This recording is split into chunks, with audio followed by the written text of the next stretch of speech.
Hello and welcome to Unacademy IAS, a one-stop destination for all the English medium civil services aspirants. Welcome to another session of the Hindu News Analysis. This is Shyam taking up the analysis for the 8th January 2026. Now, before I start the session, please do let me know that I'm audible and visible for all of you. Those present in the session, please give the confirmation. Thanks a lot. So in today's session, I've taken a total of 8 articles. 6 of them are from the daily edition of Hindu newspaper. 2 of them are from the Indian Express. This has been done in order to ensure that the discussion and the topic coverage will be comprehensive, and using this you'll be able to answer the questions in the prelims as well as the mains examination. If you're liking the initiative, do not forget to hit the like button. And if you're yet to join our YouTube channel, kindly do it right now. Now, before I start with the first article, here is a very important announcement for those aspirants aiming to ace the Civil Services Examination 2027. We generally recommend that 12 to 15 months before the exams is the right time to start your preparation. We are in the month of January, and by all accounts, next year in the month of May, the prelims examination for the CSE 2027 will be scheduled. So this is the right time to start your preparation, and right now our courses are available at a discount of 60%. Check out the details by clicking on the link provided in the description. Whatever be the price mentioned in the website, use the code IAS English. In addition to the discount, you will also become eligible for CSE Assure. Do not miss out. Do check out the details if you're interested in enrolling into courses. Now let me start with the first article, India's progress on its climate targets. A very small article. One full page article is provided in the daily edition as well as all the other editions of the Hindu newspaper today. Now, what are the important points? Let's understand. Point number 1. The government of India, back in the year 2015, Paris Climate Agreement or Paris Climate Session had basically provided certain target. Technically, these are called as the nationally determined contributions. Under these particular targets, the government of India had pledged to achieve these particular targets by 2030. What are the targets? 1. It pledged to reduce the emissions intensity by 33 to 35% by 2030 based on whatever was the emission level back in the year 2005.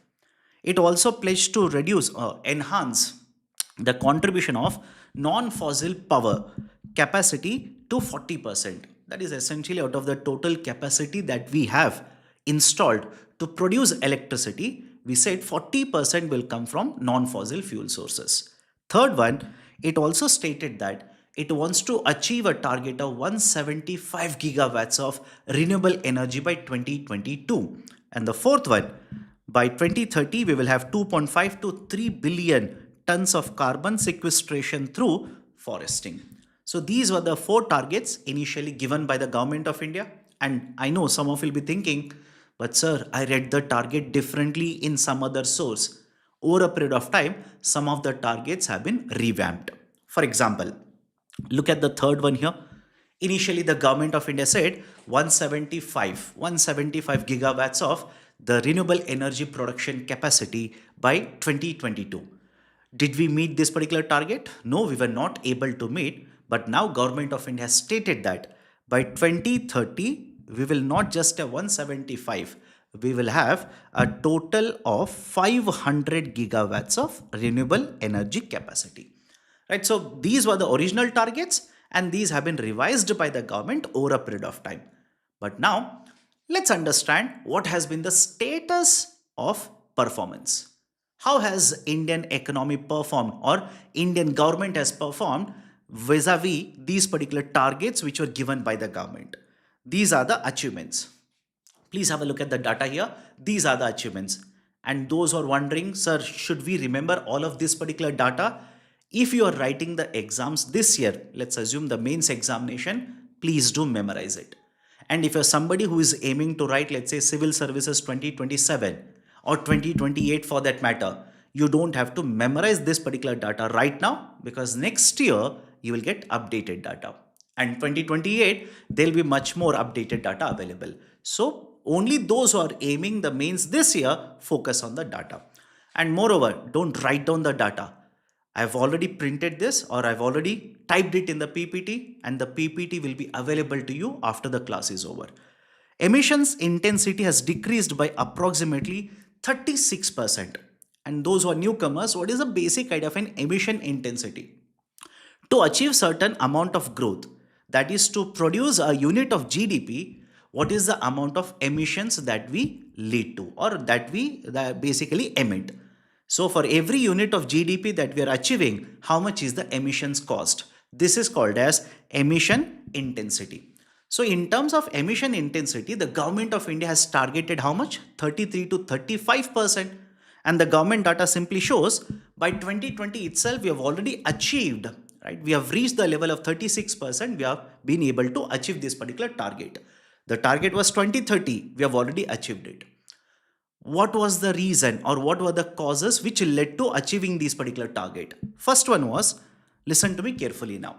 The government of India over a period of time has promoted production as well as the utilization of renewable energy. Is the point clear?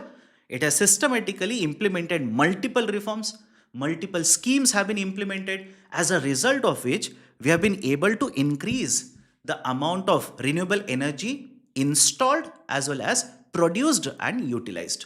Now there are two technical terms here. Listen to me carefully now.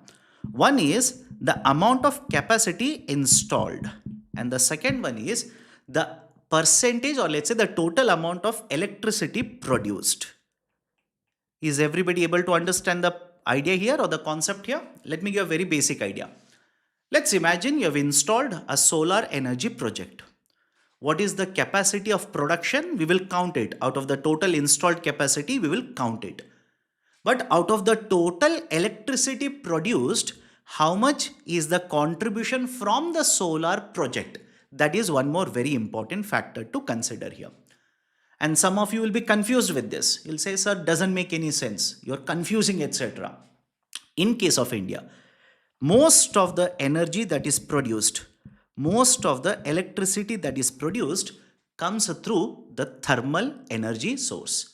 You must have come across this. That is coal and thermal. It comes through these particular sources. Despite more than 50% of the total installed capacity, which is non-fossil fuel now. I repeat the statement. Despite having more than 50% of the total installed capacity, which is a non-fossil fuel source, according to the latest estimates given by the government, the total installed capacity in India is more than 500 gigawatts. More than 500 gigawatts. And out of this particular 500 gigawatts, the non-fossil fuel sources will account for more than 260 gigawatts. But the problem here is, you can use the coal power plant to produce electricity throughout the day. Simple? Everybody is able to understand? You can use the solar power plant to produce electricity throughout the day. But can you use the solar power plant throughout the day to produce the electricity? There is a problem of intermittency. Remember this. There is a problem of intermittency. That is, only when the sunlight is available, only when the wind is available, you can produce respectively the solar as well as wind energy. So despite having more than half of the installed capacity, which is a non-fossil fuel source, we are still lagging behind in terms of the amount of electricity produced from non-fossil fuel sources. Most of the electricity produced, more than 70%, actually comes from, right, let's say fossil fuel sources itself. So come to the first point here. Emission intensity has come down. How we have been able to achieve that? The government of India has promoted renewable energy projects, be it solar, be it wind energy. We have been able to implement multiple schemes and we have been able to increase the production. That is the first important point. Second very important point is change in the behavior of consumers. Change in the behavior of consumers. Consumers means you and me. Right? For example, in India, until very recently or until couple of years ago, lot of us used to consume, right, let's say the non-LED bulbs, the incandescent bulbs. But over a period of time, because of the initiatives of the government of India, a lot of households in India are installing the, right, let's say the rooftop solar projects. Lot of households in India have shifted from the usage of incandescent bulbs to, let's say, the LED bulbs. As a result of which, the consumption of, right, the electricity, the intensity of the consumption of electricity has gone down, and the utilization of the electricity which has been produced through renewable energy sources also has increased. So change in the behavior of consumers has also contributed to this. And the third very important point to note here is even the production side. That is, let's say the companies, the commerce side, the companies which require a lot of the electricity, a lot of them have started producing renewable energy. A lot of them have started shifting away from purchasing only the coal fired energy to, right, let's say other sources of energy as well. So this kind of a shift which has happened in terms of, let's say, these producers or the companies manufacturing units, and the emergence of the service sector, which is considered to be much lesser let's say intensive in terms of consuming energy compared to manufacturing. All of these have also helped in reducing the intensity, emissions intensity. Is everybody able to understand the first important point here? But having said so, listen to me carefully. No doubt we have been able to meet this particular target, reduce the intensity, meet the particular target. Having said so, the absolute emissions means what? How much is the total emissions which are done in India? These are even today very, very high. The amount of emissions that India does, right, it is very high. India is considered to be one of the topmost polluter in the global market today, right? So this is the first important point. The pros, I've basically done the critical evaluation with the first point. Let's go to the next point now. The non-fossil fuel capacity has increased from around 29.5% of the total installed capacity to more than 51% by June 2025, which means we have been able to achieve the target. We have been able to achieve the target. But the question is, at what cost? Right? We have been able to achieve the target, and I've already told you what has been done by the government to promote renewable energy production in India, be it wind energy, be it solar energy. There was a point of time when most of the imports associated with the solar energy we used to import. And it doesn't take a genius to understand most of these particular imports we used to do from China. But over a period of time, the government of India has implemented initiatives such as PLI, Production Linked Incentive. The government of India has implemented, right, let's say many more programs wherein the production, consumption is being promoted in the domestic market. But as of today, right, no doubt we have achieved the target. But even today, there is still a concern associated with that. What is a concern? We have basically promoted the renewable energy. Has it led to only, let's say, has it led to the production of all the components only in the domestic market? And that is where the concern lies. As we speak, even today, some imports which are important, which are required to promote this renewable energy, we are import dependent. Take for that matter solar cells. Take for that matter very simple example, solar cells. The solar cells, right, we are importing, as we speak, we are importing from China. Solar panels are manufactured in India, right, because there are certain conditions imposed by the government, right. The companies which are part of implementation of the schemes of government of India will have to source the panels from the domestic market, yes. But what about the solar cells? The solar cells are used to manufacture the solar models or solar panels. We still import this, a lot of it, from China, right? So there is a concern associated with this particular achievement of the target as well. Third one, India has sequestered 30.43 billion tons of carbon dioxide equivalent of total carbon stock. We had a target of, right, this much amount, that is 2.5 to 3 billion tons. And when you compare, right, what is the carbon sequestration that we are doing now compared to the base which was considered as under the target, we have almost hit the target. We have achieved the target. But again, the concern is, yes, you have achieved the target, but is there a concern or a problem with this particular achievement only?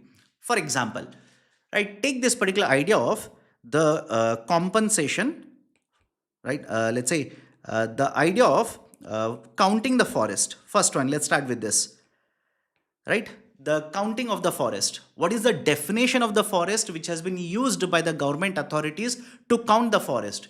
Many experts have raised a concern associated with that, right? And when you look at how much is the forest increased in India in the last couple of years, that is between 21 to 2023, how much is the increased forest area? Hardly it has increased by 150 square kilometers.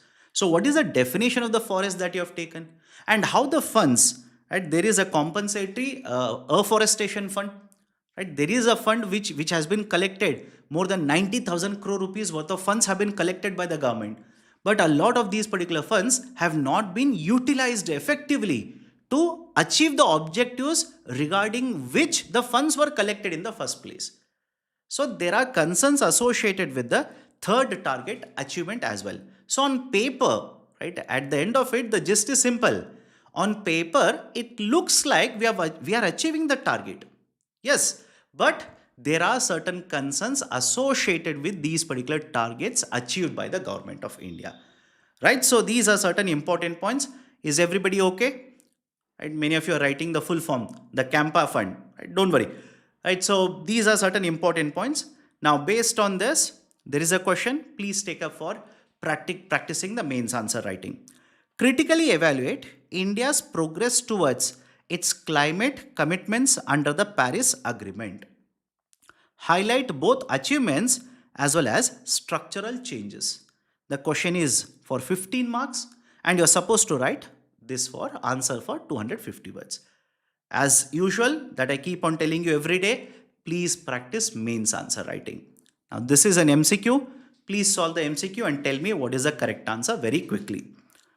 Consider the following statements in the context of India's power sector. The non-fossil fuels account for over 50% of the installed capacity. The non-fossil fuels account for over 50% of electricity produced. Within the renewable energy segment, solar energy has the highest installed capacity. How many of the statements are true?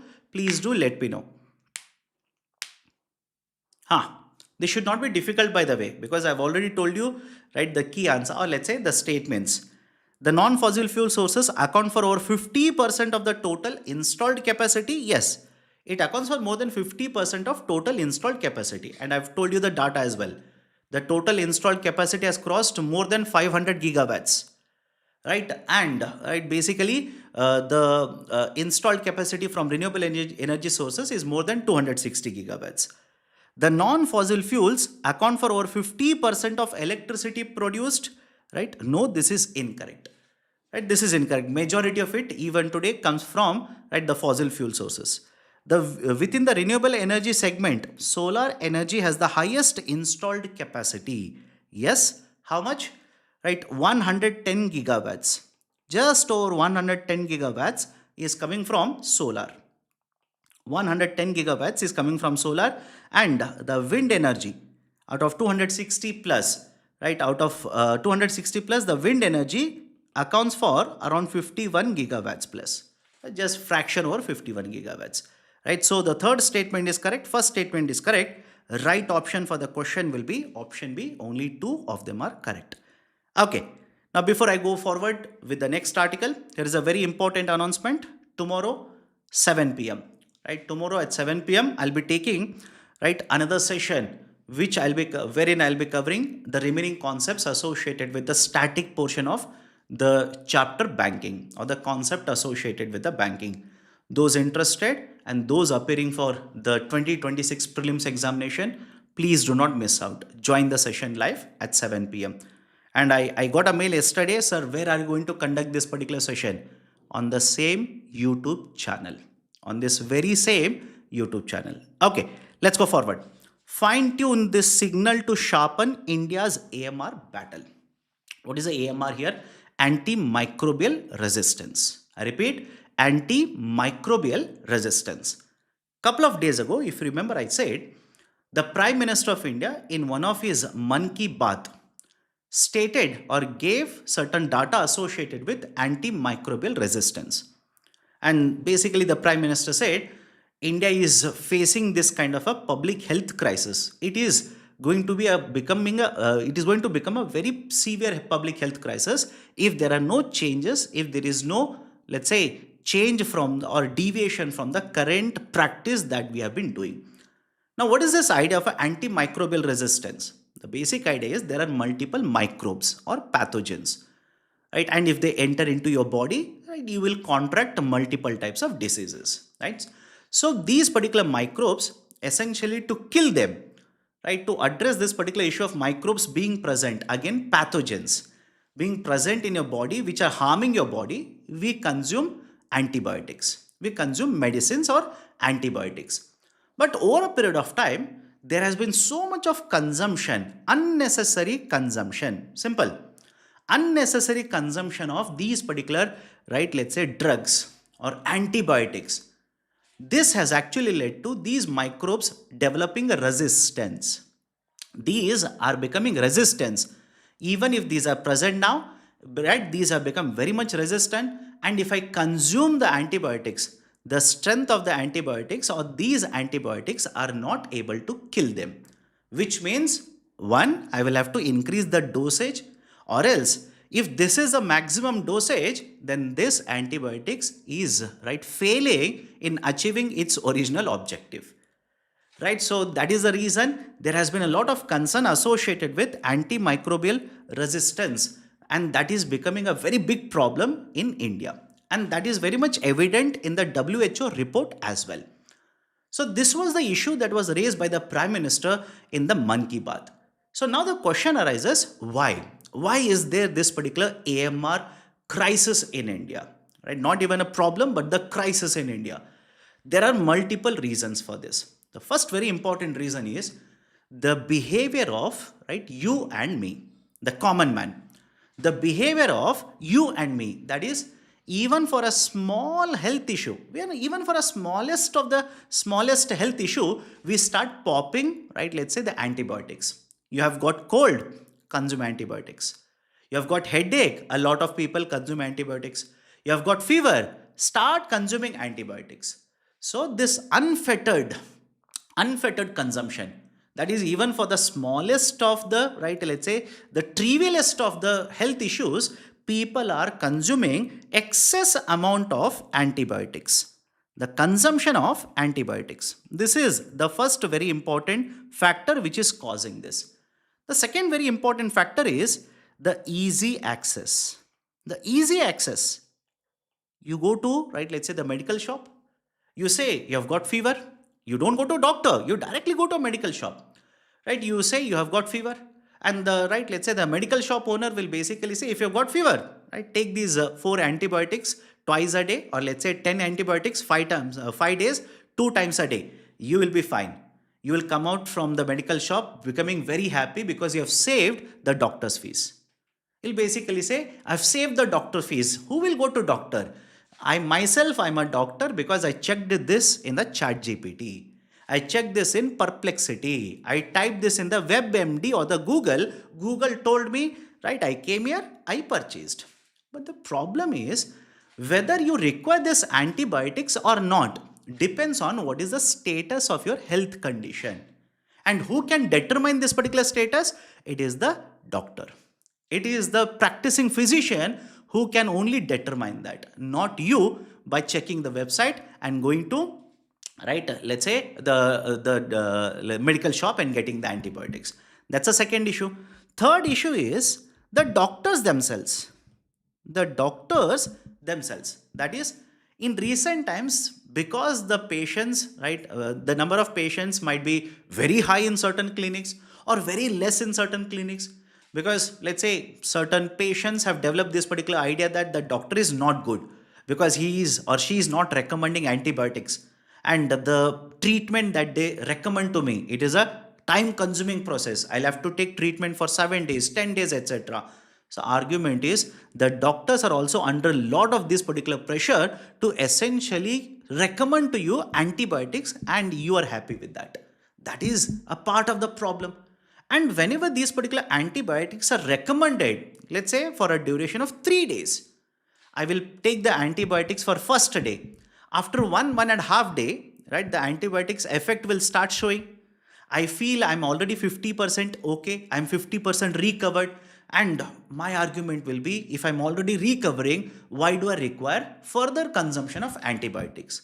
I know some of you look at this and say, yes, it is good. No, sir. If you have consumed only antibiotics for, right, let's say 1.5 day or let's say 2 days and remaining 1 day you've skipped, it is good for you. Not necessarily. If you do not complete, right, that particular one cycle, the remaining microbes in my body essentially will start getting immunity. They have, right, got the taste of the antibiotics now. They have survived this particular antibiotics. All of them are not killed, which means these remaining, right, let's say microbes now will start becoming stronger, getting immunity towards the antibiotics. Right? So these are some of the issues. And if you think these are the only issues, absolutely no. In many of the cases, if the healthcare center, especially in rural India, if the healthcare center is not properly sanitized, if the doctors who are treating different patients, if they have not cleaned their hands very cleanly, right, if the nurses are not, right, let's say cleaning their hands and they are basically touching different patients, those who are infected with these kind of, let's say, pathogens, and those who are not, they will help transmit these particular pathogens from one patient to another patient.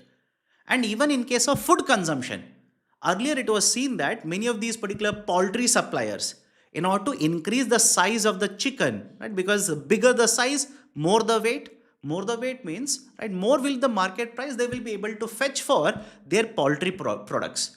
So they used to push in, or they used to inject a lot of these particular antibiotics into these particular poultry. So there have been multiple reasons as to why there is a developing antimicrobial resistance crisis in India. So what have been the reforms that have been undertaken by the government of India so far? These are some of the most important reforms. Most important reforms. One, red line campaign. Again, I'm talking in the context of India. Red line campaign. This particular campaign was run by the government essentially to create awareness. That is, there will be antibiotic strips which are sold in the medical shops. These particular strips will have a red vertical line like this. And if this medication has a red vertical line or a red line running through, then this cannot be sold openly in the market without any doctor's prescription. That is a red line campaign. National Action Plan on Antimicrobial Resistance. This has been implemented by the government of India, right, from 2017. And very recently, right, that is from 2025 to 2029, the second iteration, that is NAP AMR 2.0 is being implemented. And the second iteration of National Plan on Antimicrobial Resistance is being implemented. The government of India also has banned the sale of fixed dose combinations, FDCs. What used to happen until very recently, that is till 2024, was different manufacturers of drugs used to have different types of pills where different combinations of antibiotics used to be sold. Now, what will happen is if the patient doesn't require, let's say, two antibiotics, but in the tablet there are three combinations, one which is required, two of them not required. So the patients used to go to the medical shop, used to purchase these different combinations, and that actually led to antimicrobial resistance in the body of the patient. So government of India has banned fixed dose combinations right from 2024. Next, a ban on antibiotics as growth promoters. Like I said earlier, poultry sellers used to inject antibiotics, etc. That has been banned post 2022. ICMR's antimicrobial resistance surveillance network also has been developed. But having said so, what should be the way forward? What should be the way forward? The way forward is very simple. With the speech of the Prime Minister, the idea or the issue of antimicrobial resistance has come into a debate now. Until now, a lot of people did not even know that. Now, because of the speech, this has come into the foreground from the background. Until now, this was being discussed either amongst the civil services aspirants or amongst the health experts. Now, a lot of people in India have come to know the issue of antimicrobial resistance, and that is where the power of the speech is equally important. Right? There is a rising awareness because of the discussion, or let's say the statement given by the Prime Minister. Right? So, one, the awareness has started now. But in addition to that, we need to ensure there is effective data collection. Effective data collection. Even today, at the lowest level, that is at the rural level, there is no efficient data collection. We need to work on our data collection. And the third one, the consumers have to behave correctly. Right? You and me, we have to behave correctly first. First and foremost, we have to stop self-medicating. We have to stop self-medicating, right? So these are some of the recommendations or the way forward you can write in your answer, if at all a question is asked in the mains examination on this. Done? Now, please take up this MCQ. Tell me what is the key answer. Consider the following statements regarding National Action Plan Antimicrobial Resistance. The nodal authority is the Ministry of Health and Family Welfare. NAP AMR 2.0 has been launched from 2025 to 2029. Please tell me what is the correct answer. The nodal authority is the Minister of Health and Family Welfare. Yes, this particular statement is true. I have not told this, but this statement is true. This was the reason I did not tell you this earlier. So, it is a Minister of Health and Family Welfare. NAP AMR 2.0 has been launched from 2025 to 2029. Yes, the statement second one is also true. Right option for the question will be option C. Both the statements are correct. Now, please take up one more question for mains answer writing practice. Antimicrobial resistance has been described as a silent pandemic. Explain the factors contributing to the growth of AMR in India and reforms undertaken to contain it. In fact, you can also throw in set of reforms, you can mention, New Delhi Declaration, Chennai Declaration, There are certain declarations associated with AMR in India. Okay, so these are certain important points. Please practice answer writing. Let's go forward. Next, government pegs the financial year 26 growth at 7.4% amid tariff concerns. Now, what is the importance of this article? Point number one, should you remember the number 7.4%? The answer is no. Please don't memorize the number. But then some of you will ask me this question. If number is not important, what is the importance of the article? The importance of the article is, please look at the terminologies here. It has given an estimate of 7.4%. And please have a look at this. It is essentially an advanced estimate. It is the first advanced estimate given by the government. It is, the first advanced estimate given by the government. Now, this is an advanced estimate, which means this is not a final number. The number will be revised as the time passes by. The number will be revised. Yes, that is true. But what is the importance of this first advanced estimate? In this month, you will come across the budget, union budget, A lot of discussion will happen on the union budget. And hopefully, I'm saying hopefully, listen to me carefully. Hopefully, on the 1st of February, let's say union government will announce a budget. And why I'm saying hopefully, because some of you will be thinking, sir, union budget has to be presented on the 1st of February. That is not the statement, correct? Or that is not the correct statement, by the way. It is presented on the first working day of February, And please check the calendar. What is the 1st February 2026? So let's wait and see whether the government will present the budget on the 1st February or not. Now, what is the importance of this particular first advanced estimate? And some of you are asking, what is an advanced estimate? My dear, the government is saying for the financial year 26, GDP will grow by 7.4%. But my question to you is, and this is for Yogesh, by the way, please tell me, my dear, is the financial year 26 over or yet to be over? Simple. Is the financial year over or yet to be over? It is yet to be over, right? It will get over after you cross the month of March. Right, so that is the reason we don't know what will be the exact GDP, but we are simply saying the GDP could grow by 7.4%. Could grow. Now, the importance of the first advanced estimate is the GDP number is important to formulate budget. This is the number which will be used by the government for preparing the upcoming budget or finalizing, not preparing exactly, finalizing the upcoming budget. This is the first very important point. Now, second very important point, if this is the advanced estimate, when will the exact number, and this is my question to all of you, please do let me know, when will be the exact number, that is the GDP, exact GDP for financial year 26 will be published? Is it okay? I'll repeat the question to all of you. Those who are present in the live session, do let me know now, and those who are watching, do let me know in the comment section. Right? When will be the exact GDP number for financial year 26 be published by the government? That is basically by MOSPI. And that is where you need to remember another important concept. Look at this. This is where you need to remember this next important concept. That is, now we are in the month of January. Can everybody see the picture? We are in the month of January. So first advanced estimates is released in January of the same financial year. So we are on 8th of January. On 7th of January, the first advanced estimate was published by the MOSPI.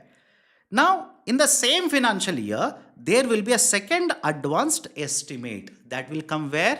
That will come in the month of February. That will come in the month of February. Second advanced estimate, not a final number. And those who were thinking, sir, I will wait for the end of 31st March. Immediately after 31st March of 2026, GDP for financial year 26 will be published. No, because there is a lot of time taken by the Ministry of Statistics and Program Implementation to refine the data, to adjust the data, and finally come out with the final number, after which there is absolutely no revision. And when is that published? The provisional estimates, the first provisional estimates, right, is published in January to March quarter for, right, let's say for the January to March quarter in the month of May 2026, that is in the next financial year. The, right, let's say the final revised estimates which are given in February 1 year later, and the final estimates are given in February 2 years later. Is everybody able to understand the point here? It is given 2 years later. What do you mean by this? Let me explain this using the current financial year. We are in the financial year 26, correct? Financial year 26. So for the financial year 26, what is the exact GDP number? What is the exact GDP number? It will be provided 2 years later, that is in the February 2028. In fact, earlier there used to be 6 rounds. There used to be 6 rounds, right? Can you count the numbers here? 1, 2, 3, 4 and 5. Earlier there used to be 6 rounds, right? So much refinement used to happen. The government now has reduced it to 5 rounds. So whatever is the GDP number for the current financial year, it will be published 2 years later in the month of February. Please remember, this can be a tricky question in the prelims examination. Done? So what are the other important points associated with this article? The government of India simply says we have been able to estimate a real GDP growth rate of 7.4% for the current financial year, despite the USA government announcing so much tariffs on Indian economy. Right? So these are certain important points. Please make a note of this. Now, based on the discussion, solve the question and tell me what is the correct answer. Consider the following statements. NSO publishes, NSO stands for National Statistical Office. NSO publishes GDP and NDP data for every quarter. Ceteris paribus, higher inflation rate will lead to lower real GDP for the same time period. Please tell me, what is the correct answer to this question? NSO publishes GDP and NDP data for every quarter. And those who have not read, please read very carefully. Right? A lot of you are saying option C. Some of you are saying option A. One person says option D. Right? So A has been taken, C has been taken, D has been taken. And finally, Aman Singh says option B. Right? So congratulations, all of you. Collectively or cumulatively, you have chosen all the options. Cumulatively, you have chosen all the options. Let's start. NSO publishes GDP and NDP data for every quarter. No, incorrect. Incorrect. Please read carefully. That's the reason I'm saying read carefully. GDP is published for every quarter. GDP is published for every quarter, not NDP. Right now, the practice in India is that NDP is published annually. Annually, the calculation and publication is done. Annual calculation is done. Right? Quarterly is not done for NDP. It is done only for GDP. Done? Everybody is okay with the first statement? Ceteris paribus, a Latin term. Ceteris paribus simply means assuming all the other factors remain unchanged. Assuming all the other factors remain unchanged. Higher inflation rate will lead to lower real GDP for the same time period. Yes. Yes, this is true, by the way. And what is the basic idea? Higher inflation means nominal GDP will be greater. Right? Nominal GDP will be greater. But when you adjust it with the base year prices, because the inflation rate is very high, there will be a lot of right? Let's say GDP deflator will be much greater and the number will be deflated by a larger number. So higher inflation means lower real GDP for the same time period. So right option for the question will be option B. Only the second statement is correct. Okay. Now, next article. President's rule in Manipur. Center moves to restore the government in Manipur. What is the important point here? Back in the month February, that is 2025, the government, right, with the passage of the resolution to impose the president's rule on the state of Manipur, the legislative assembly in the state of Manipur was kept under suspended animation, and there was imposition of president's rule. Correct? There was imposition of president's rule. And the background to this, I'm pretty sure all of you remember the kind of violence that took place in Manipur, the conflicts that took place in Manipur, the people were displaced, right? The roads were blocked, etc., etc. So there was a lot of law and order issue that happened in the state of Manipur. And in order to bring it under control, there was president's rule imposed under Article 356. President's rule is imposed under Article 356. Done? Now, whenever president's rule is imposed, generally there is a need to ensure that the parliament will approve this once every 6 months. Basics of polity. President's rule, once it is imposed, once every 6 months, the parliament has to approve this again. Right? Now we are going to complete 1 year of the president's rule. So there is a discussion where the Ministry of Home Affairs, that is a MHA, the Minister for the Home Affairs is holding negotiations or holding talks with the other stakeholders, and they're considering to lift the president's rule, right? To lift the president's rule and reinstate, right, the Manipur government. Let's wait and see what is going to happen in the coming days associated with this. Done? Okay. Now, right, there is a MCQ associated with this, conceptual MCQ related to president's rule. Please do let me know what is the correct answer. Consider the following statements regarding president's rule. The proclamation for the president's rule must be approved by both the houses of the parliament.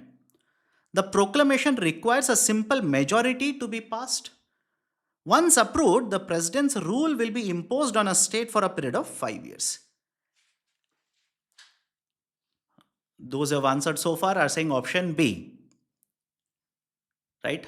Which makes me happy, by the way, because I know, right, most of you will be knowing the answer.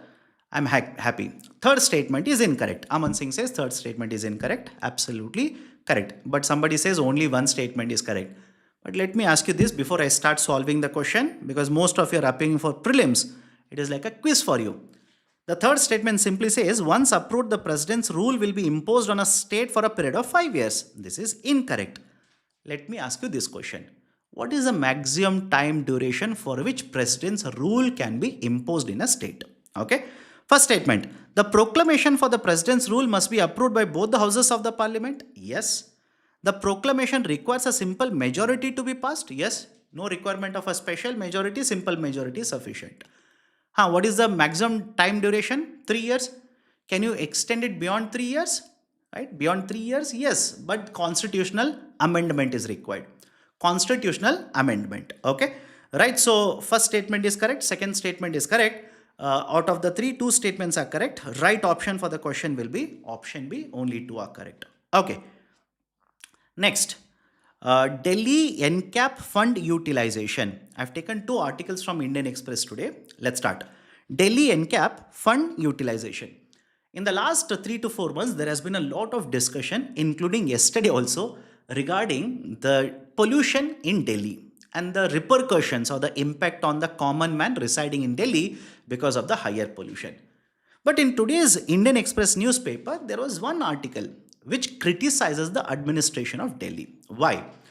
Not because of pollution per se, but because of underutilization of the funds which have been allocated under the union government initiative of National Clean Air Program. National Clean Air Program. NCAP. National Clean Air Program. Government of India back in the year 2019 launched NCAP. Under this NCAP, multiple objectives were there. The government announced we are going to cover 130 plus right cities. Exactly, it is 131 cities. Before somebody says, sir, no, not 130, exactly 131. Okay, so 131 cities, and the government of India basically said the funds would be allocated. The target will be to reduce the particulate matter, right? PM10, right? So particulate matter, the target will be set up, and we need to reduce this particular particulate matter, right? And achieve the target. How much? 40%. The argument was we should reduce this particular particulate matter content in the air in this particular city by 40% by 2025 and 2026. Now the article simply says every year the city of Delhi or the administration of Delhi is allocated funds. For what purpose? Right, basically to achieve the targets under NCAP. But the problem the article simply says is, one, all the funds which are allocated are not utilized. Is my statement okay with all of you? Please do let me know. All the funds which are allocated are not utilized, which means funds are available. But the funds utility is not done. The government is not able to use the funds to implement reforms so that the pollution or the causes of the pollution such as particulate matter, right, the pollution is controlled. That is the first criticism. And the second criticism is that the funds are allocated, only a part of it are utilized, and where they are utilized are not the main contributors of the emission of particulate matter. Simple. Underutilization and wrong implementation or inefficient targeting. Inefficient targeting. Is the two criticisms okay with all of you? These are the two which have been leveled against the authorities in Delhi as well as Noida. Right, so I'll repeat it again very quickly. Funds allocation, right, is done. Underutilization of the funds. And second one, for what projects these are being utilized, where they are implementing the projects, etc. What kind of measures they are taking. These are not targeting the activities which are the main contributors of emissions of particulate matter. So these two criticisms have been leveled against the policies of the Delhi Noida authorities in the context of inefficient implementation of the funds allocated to them under a National Clean Air Program. Okay. Now, please take up this particular question. Please take up the question and tell me what is the key answer. Consider the following statements regarding National Clean Air Program. The implementation can be monitored through Prana portal. It was launched in 2019 and it aims to reduce the particulate matter by 40% by 2030. How many of the statements are true? Some of you are saying option A, one person says option B. I'm sorry, two say option B, three now. Third statement is wrong, says Aman Singh. Okay, somebody said option A now. So obviously you have chosen collectively now A, B and C. Only D is left out. Anyways, let's start. The implementation can be monitored through Prana portal. A lot of you basically say, sir, this was not mentioned by you earlier. UPSC also does the same thing. Right? So just to create that particular, right, let's say interest that you might be missing these kind of points. Yes, the first statement is correct.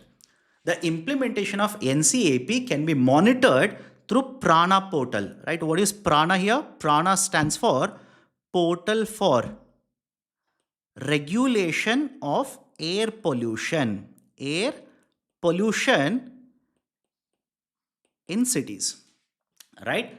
Non-attainment cities. NA stands for non-attainment cities, right? So this is the full form of the portal. First statement is correct, right? You can go to the Prana portal and lot of data will be provided. Dashboards are provided. It was launched in 2019. NCAP was launched in 2019. It is very surprising to me because Manoj Jodekar says option D. My dear, 2019, I told you this hardly 2 to 3 minutes ago. This initiative was launched by the government in 2019. Yes, the statement is true, right? Third one, it aims to reduce the particulate matter by 40% by 2030. That is not the target. The target is 25 and 26. Third statement is incorrect, right? So first and second are correct. Right option for the question will be option B here. Okay. Next article. What are the reasons why the silver prices are very high? I know a lot of you would have read regarding gold prices. You would have memorized what is the reason for the rise in the gold prices, etc. But a lot of you would have missed at the same point of time, there is a higher rise, much higher percentage-wise rise in the prices of silver. In today's Indian Express, there was a very nice article given. Let me give you in points what are the reasons behind it. In recent times, that is in 2026, in the first 7 days of 2026, the prices of silver has increased by more than 7%. Is the point clear to all of you? The prices of silver has increased by more than 7%, which is greater compared to the rise in the price of the gold. Right? So what are the reasons why there's a sudden rise in the demand for the silver like this? Listen to me carefully. One, there is a rising trend in the central banks to start holding silver. To start holding silver. Traditionally, the central banks hold gold. Is the point clear?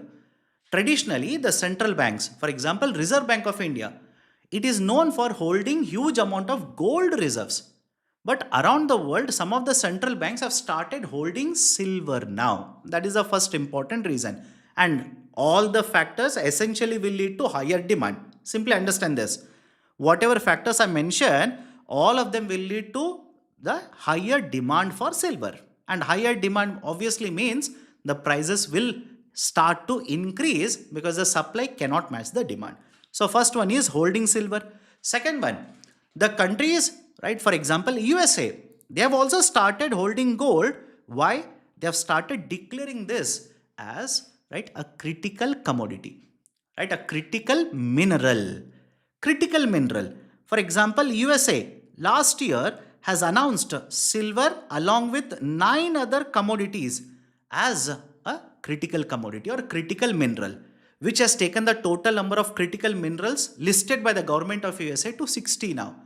And once the government announces a product as a critical mineral, automatically the demand for this, because the government agencies, others will also start storing more and more. That's the second reason.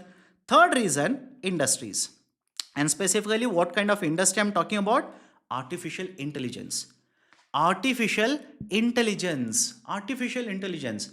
Multiple industries require silver, unlike gold, by the way, because gold, at the max, what you can do, you can purchase gold for speculation purposes. You will purchase gold for storage purposes. You will purchase gold for jewelry. But for silver, it is different. Silver is required in manufacturing of many components, especially the components which are required in promotion of AI industries. So many industries, especially driven by the artificial intelligence, have contributed to rise in the demand for silver.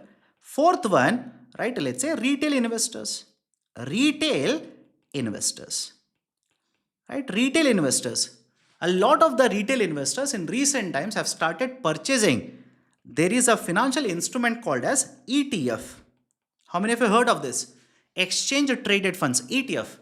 They have started purchasing silver through ETF instrument.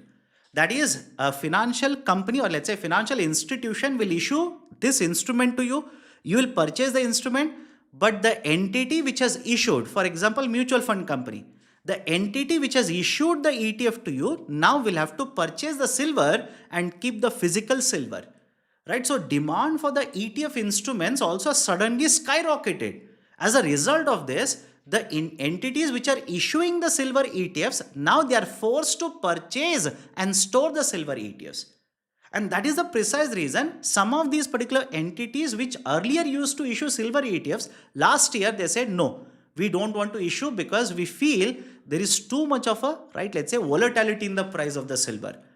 Right, so everybody is able to understand. So these are some of the reasons why there is a sudden rise in the prices of the silver, which has started increasing at a higher percentage compared to even gold. Right, and not to forget, please write the fifth one. When you are talking about any kind of a metal, precious commodity, you cannot miss out China. You cannot miss out China. China last year has announced a certain ban, or let's say certain regulations over export of critical minerals. And one such mineral that they've targeted is silver. Right? One such metals export that they've targeted is essentially silver. So these are the 5 reasons which have majorly contributed to the rise in the price of silver in the international market. Okay. Now, 2 more articles and that will be end of the discussion for today. Right. First article, Venezuela will turn over up to 50 million barrels of oil to USA. Statement by President of USA, Mr. Trump. Now, some of you will be thinking, what is the importance of this article? Is it even relevant? Yes, very much relevant. Look at the chronology here. When the president of Venezuela was kidnapped by the government of USA, they initially said regime change, democracy.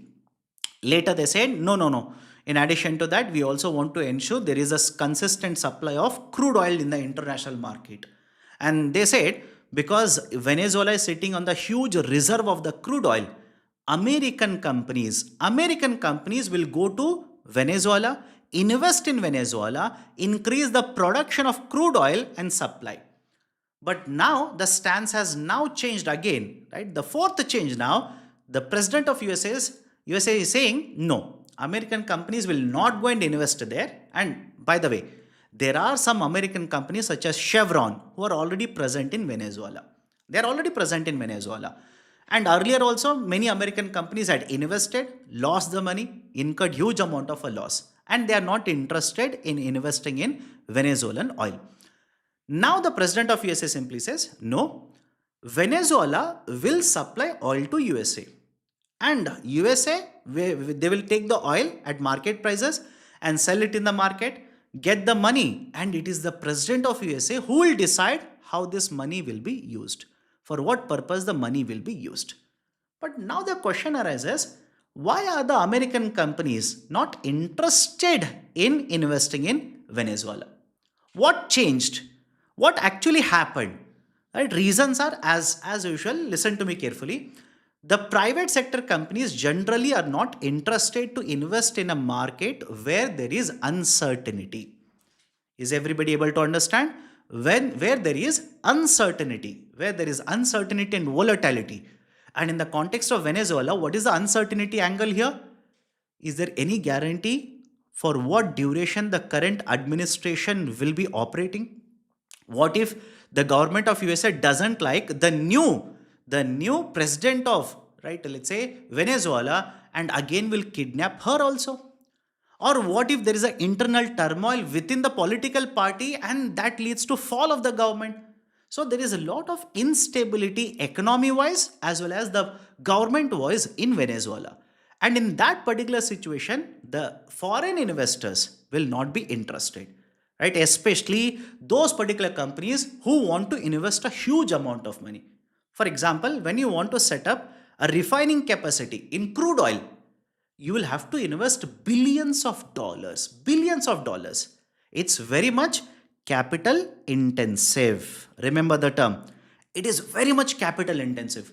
According to one survey, if you want to continue with the same production capacity that Venezuela had before December, that is before USA started imposing an embargo, started, right, threatening Venezuela, etc. If you want to maintain the same capacity, the American companies or any company who wants to invest in Venezuela, the total cumulative investment has to be more than $50 billion. Of course, over a period of time, more than $50 billion. And that's not a small number, by the way. And moreover, even if they are investing $50 billion, they will get the crude oil. This requires a lot of, again, refining activities, which means additional expenditure. And even if they invest so much amount of money, they want to sell the crude oil in the international market. The crude oil prices in recent times, overall I'm talking about, in recent 1 year have taken a hit. The crude oil prices have decreased, have fallen. And the lower crude oil prices are never good for the company which is selling the crude in the international market. Right? So there are multiple reasons which have been cited, right, where the experts are saying that's a reason why the president of USA now says American companies will not go there. Rather, Venezuela will supply the crude oil to the American companies which are present in America. Done? Right? So these are certain important points associated with this. And right, the last article for today, USA, I think it's the last one. Yes. USA seizes Russian oil tanker. Right? This will be the next flashpoint between Russia and USA. Next flashpoint. What is the right topic here? What is the issue here? The government of USA imposed an embargo, imposed the sanctions, imposed the embargo, and tried to ensure that no oil tankers, especially the sanctioned oil tankers, will not go to Venezuela and pick up the fuel from Venezuela and supply it to other countries. Right? Although many countries such as Russia or China for that matter, they are dependent on the crude oil supply from Venezuela, right? Especially China. Okay. So argument is the embargo was imposed by the government of USA. Right? The sanctioned vessels were not allowed to reach Venezuela. But last week, right, I'm pretty sure some of you have heard of this. There were 3 oil tankers which reached Venezuela. Out of 3, 2 were captured by USA, 1 escaped. And that third tanker now has been captured by the USA forces. Simple. The third, right, the vessel which escaped earlier, right, now has been captured by USA forces. But question is, why is Russia getting involved in this? This particular oil vessel is Russian flagged now. Right? It is Russian flagged. What do you mean by Russian flagged? Generally, these particular vessels or oil tankers, a lot of them, right, which are involved in these kind of activities, are part of the dark fleet. Right? You can use the term dark fleet or let's say shadow fleet. That is one more term. And there is also one more term, ghost shipping. These kind of vessels, these are not registered generally in, right, any kind of, let's say, regions. Even if these are registered, it is very difficult to get the access to who owns these particular ships. These do not transmit their, right, let's say, location. And that's the reason these are generally referred to as a ghost shipping. And these, right, generally are not registered with the registered societies or insurance companies at the global level. Right? So argument is, countries such as Iran or Russia for that matter, whenever they want to export crude oil, they cannot use the normal shipping vessels. which are registered, which are, right, let's say flagged with a particular country, or which have got insurance, because they will be again sanctioned by USA. So these kind of, right, shipping fleets, or let's say the dark fleets, are used by the authorities or the companies in Iran and Russia. Now, this ship, initially it was named as Bella 1. Initially, when it started escaping from the American forces, its name was Bella 1. And there was no clarity as to where it is or in which country it is registered. But once the American forces started chasing this, it suddenly stated that it is registered with Russia. It is a Russian flagged vessel. Russian flagged vessel. And the Russian forces basically said, or the Russian authorities said, in that case, we will send a submarine. You will be escorted into a particular, right, let's say region. We will provide you the security. But whether this has happened or not, there's no clarity even before, right, or whatever the situation is. Right now, the outcome is that the USA forces have, right, basically seized even this particular tanker. Done? Right, so this is expected to create a flashpoint between the diplomatic relations between USA and Russia now. So these are certain important points associated with this article. So these are the articles, concepts and questions I wanted to discuss with you people in today's session. Anybody has any kind of a doubt related to whatever I've discussed so far, please do let me know. If you have liked the discussion, do not forget to hit the like button. If you're yet to join our YouTube channel, kindly do it right now. Is RBI holding silver as part of minimum reserve system? No, no. Silver ETF, please once more, right? Listen to me carefully. Let me give you a simple example. Right, here is a piece of paper. This is an ETF, exchange traded fund. I will sell it to you. This is equivalent to 1 gram of silver. You will pay the price of 1 gram along with that certain charges, etc. You will pay. Now, you will not get 1 gram of silver. Rather, I will give you this piece of paper, but I will go to the market and purchase 1 gram of silver and store it. Of course, the actual process is slightly different, right? There are many other participants in the system. You don't worry. This particular instrument for you will be called as silver ETF. And what is the use of this? You are not holding the physical silver. You are holding an instrument which represents 1 gram of physical silver. But I am keeping the silver in a safe custody. If the prices go up, right, you can sell it to somebody. ETFs are traded.